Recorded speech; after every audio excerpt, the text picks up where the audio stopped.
नमस्कार दोस्तों, अभी मैं जहाँ पे खड़ा हूँ सोमेश्वर मंदिर के जस्ट गेट के सामने। जब भी आप अराइल घाट आओगे, अराइल घाट से मात्र 2 किलोमीटर के दूरी पे है सोमेश्वर मंदिर। इस मंदिर की बहुत विशेषता है, बहुत प्राचीन। और कहते हैं कि यहाँ पे जो भी आता है खाली हाथ नहीं जाता है। तो यहाँ पे श्रद्धालुओं की बहुत भीड़ लगी रहती है हमेशा। आइए चलते हैं।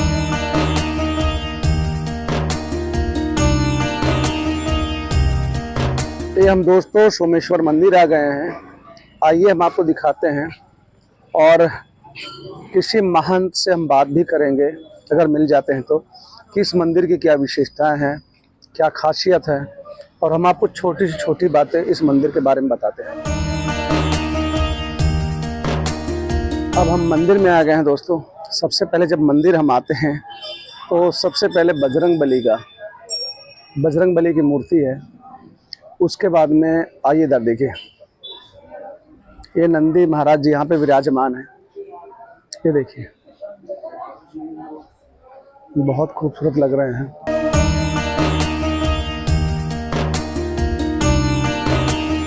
दोस्तों अभी हम जिस मंदिर में खड़े हैं, सोमेश्वर मंदिर में, इस मंदिर की एक विशेषता है कि यहाँ पे जितने भक्तगण आते हैं, जिनका कुष्ठ रोग होते हैं, जिनके कई रोग होते जो कभी नहीं खत्म होते या सही नहीं हो पाते, तो इस मंदिर में शिवलिंग के मात्र दर्शन करने से वो कुष्ठ रोग दूर हो जाता है।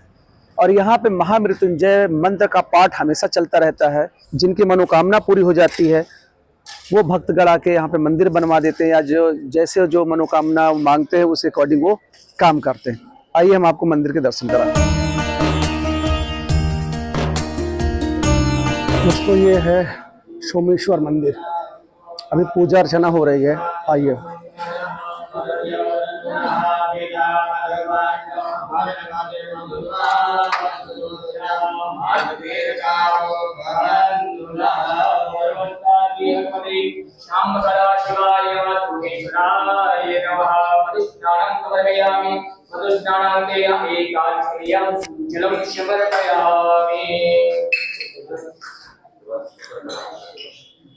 दोस्तों ये है सोमेश्वर मंदिर।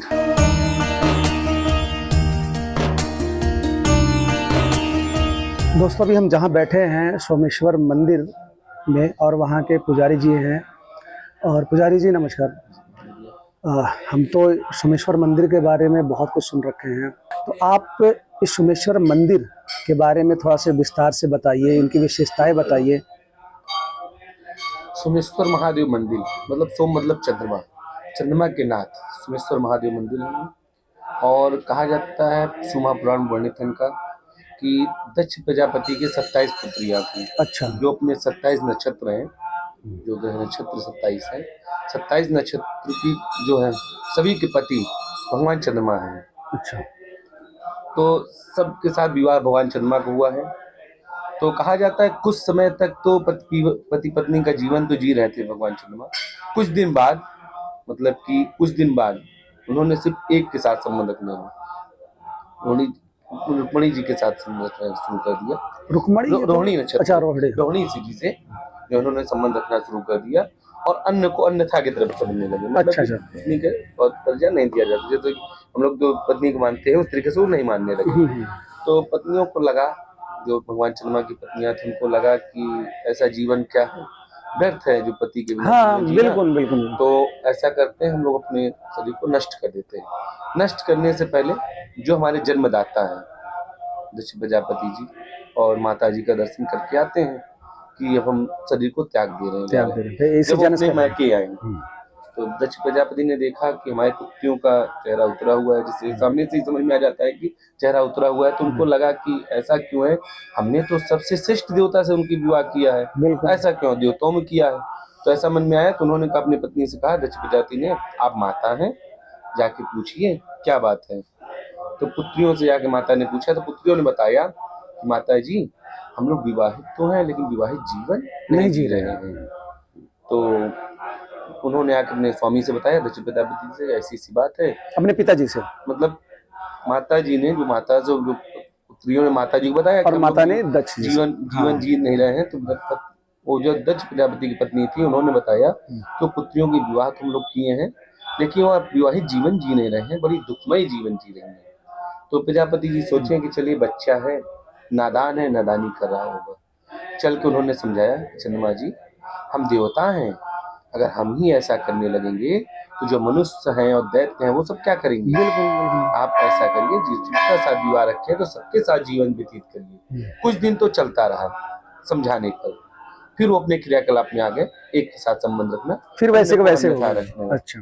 जब दोबारा द्वितीय काल है, जब बिल्कुल। जब पुत्रियां अपने घर को आती हैं, उस समय प्रजापति ने स्वयं जाके पूछा कि क्या अब कुछ आप लोगों की स्थितियां सही हुई। तो उन्होंने कहा नहीं पिताजी, जैसा था वैसे ही चल रहा है। उसी समय तत्कालीन दक्ष प्रजापति क्रोधित हो जाते हैं और भगवान चंद्रमा के पास आके कहते हैं, चंद्रदेव तू किस घमंड में फूला हुआ है।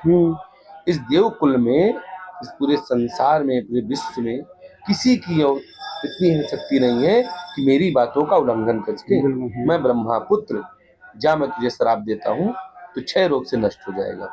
अच्छा। तत्काल उनके शरीर में, पूरे शरीर में कुष्ठ रोग हो गए। कुष्ठ रोग, इसको आज समय में कुष्ठ रोग कहा जाता है। जैसे उन्होंने कहा क्षय रोग से नष्ट हो जाएगा, उसी समय भगवान चंद्रमा सौराष्ट्र में समुद्र में बैठ के एक शिवलिंग की स्थापना करके वहां पर आवाहन करने लगे, जिसमें आवाहन करते हैं तो काफी ऋषिगण और इंद्र आदि सब लोग सम्मिलित होके आए। उन्होंने पूछा कि क्या बात है चंद्रमा जी। इंद्र जी क्योंकि राजा थे भगवान देवताओं के, तो इंद्र जी आए, क्या बात है, ऐसी क्या बात हुई। तो उन्होंने बताया कि भगवान हमारा प्रणाम स्वीकार करिए, और हमने ऐसा ऐसा किया तो हमारे जो शत्रु जी हैं हमें श्राप दे दिए। अच्छा।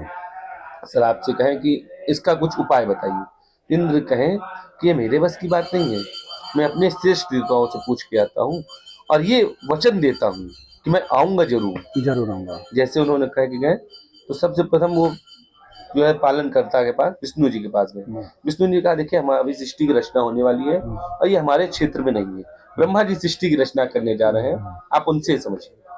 जब वो ब्रह्मा जी के पास आते हैं, पहले ब्रह्मा जी ने उन्होंने मना कर दिया साफ साफ कि ऐसा करिए आप लोग, उस देवता के लिए मेरे लिए कोई उपाय नहीं है, हम पृथ्वी की रचना करने वाले हैं, हम संसार की रचना करेंगे, हमें कैसे करना हम कर लेंगे। सबका क्षेत्र उस समय बटा भी था, जैसे इस समय वैसे उस समय भी बटा था। तो उन्होंने कहा कि नष्ट हो जाने दीजिए। तो ब्रह्मा जी से देवता इंद्र ने कहा कि मैं राजा हूँ और मैंने वचन दिया है, अगर मेरे वचनों का उल्लंघन होता है तो फिर मरना उस टाइम हम भी जा रहे हैं। जब हमारे देवता के वचनों का उल्लंघन हो जाए तो क्या मतलब है जीने से। तो उन्होंने कहा ठीक है, आप लोग परेशान होना चाहते हैं तो फिर से परेशान हो जाइए, अभी कुछ ही समय बीते हैं, जो आपके गुरु बृहस्पति जी की पत्नी को छल से उठा ले गए, उनके साथ दुष्कर्म किए, उसके समझाने बुझाने के सिवा देवताओं को न दे के दैत्यों को दे दिए। दैत्यों को कितना युद्ध कराए, कितने परेशानी थे, किसके रूप में नहीं भटके थे आप लोग, कहाँ नहीं भटके थे। इंद्रदेव को बोल रहे थे, ऐसे समझा रहे थे। आप फिर भी उसी की प्रार्थना लेके चले आए।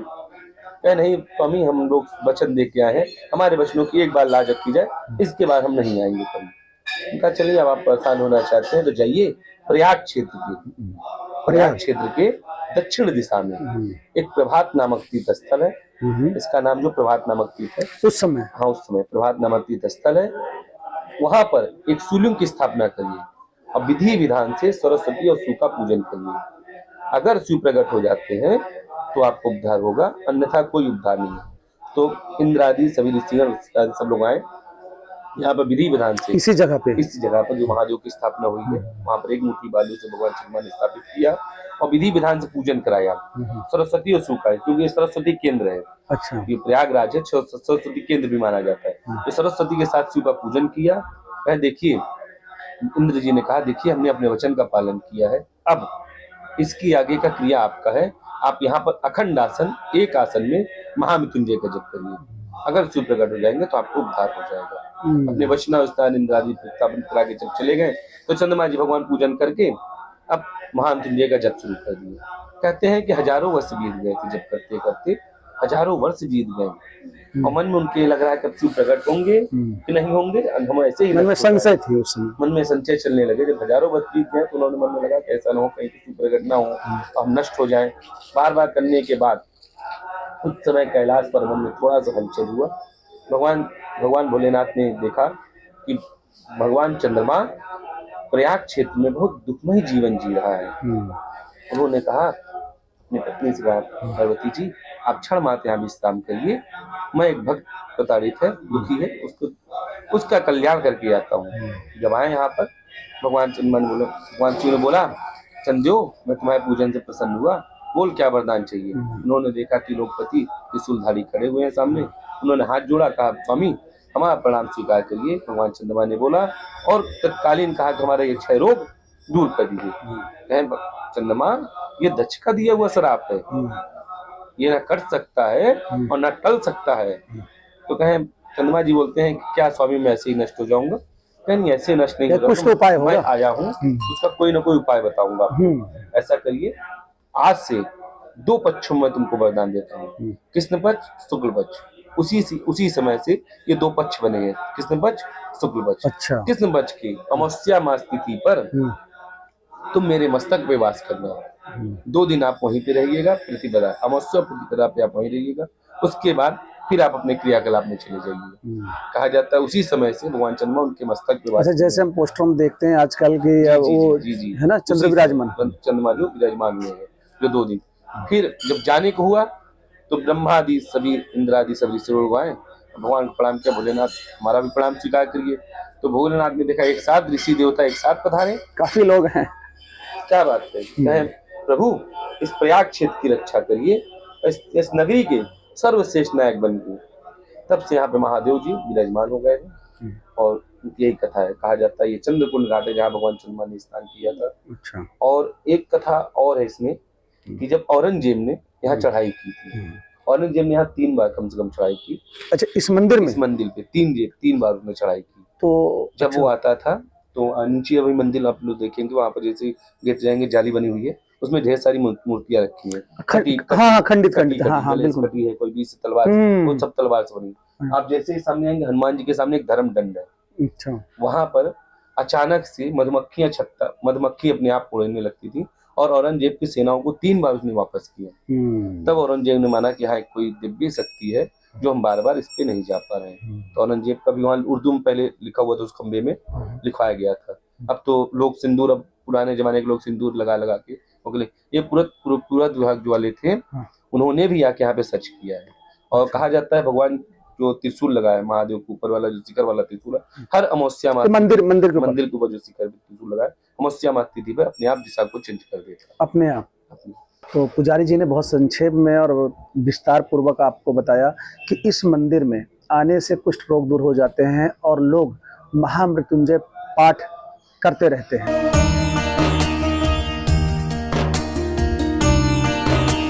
दोस्तों, इस मंदिर में ना बजरंगबली का ये जो मंदिर है, जो मूर्ति है, कहते हैं कि बहुत पुराने ज़माने के है। और ये जो खंबा है, ये इसमें ना औरंगजेब ने कुछ उर्दू या फारसी से कुछ लिखवाया था, लेकिन भक्तगण आते आते सिंदूर लगाते लगाते अब वो मिट गया है। लेकिन इसमें पहले वो उकेरा गया था कि उन्होंने औरंगजेब ने क्या लिखा था। तो औरंगजेब जब आके ये सोमेश्वर मंदिर को कई बार नष्ट किया था और तब जाके बजरंगबली पे नष्ट करना चाहते, यहाँ पे मधुमक्खी तमाम आ जाते थे तो औरंगजेब को काटते उड़ते थे तो वो भाग जाते। तब उन्होंने समझा कि हाँ यहाँ पे कोई शक्ति है, तो फिर वो दोबारा कभी औरंगजेब नहीं आए। तो ये अभी जो पुजारी जी बता रहे थे, ये वही हनुमान जी मंदिर है। और ये जो खंभा है, ये उसी खंभे की बात कर रहे थे। इसी में अगर आप ऐसे टच करोगे ना तो आपको लिखा हुआ ये मिलेगा। लेकिन अब सिंदूर लगाते लगाते ये काफ़ी मिट गया है, लेकिन अगर ऐसे आप टच करोगे ना तो आपको एहसास होगा कि हाँ इसमें कुछ ना कुछ लिखा हुआ है।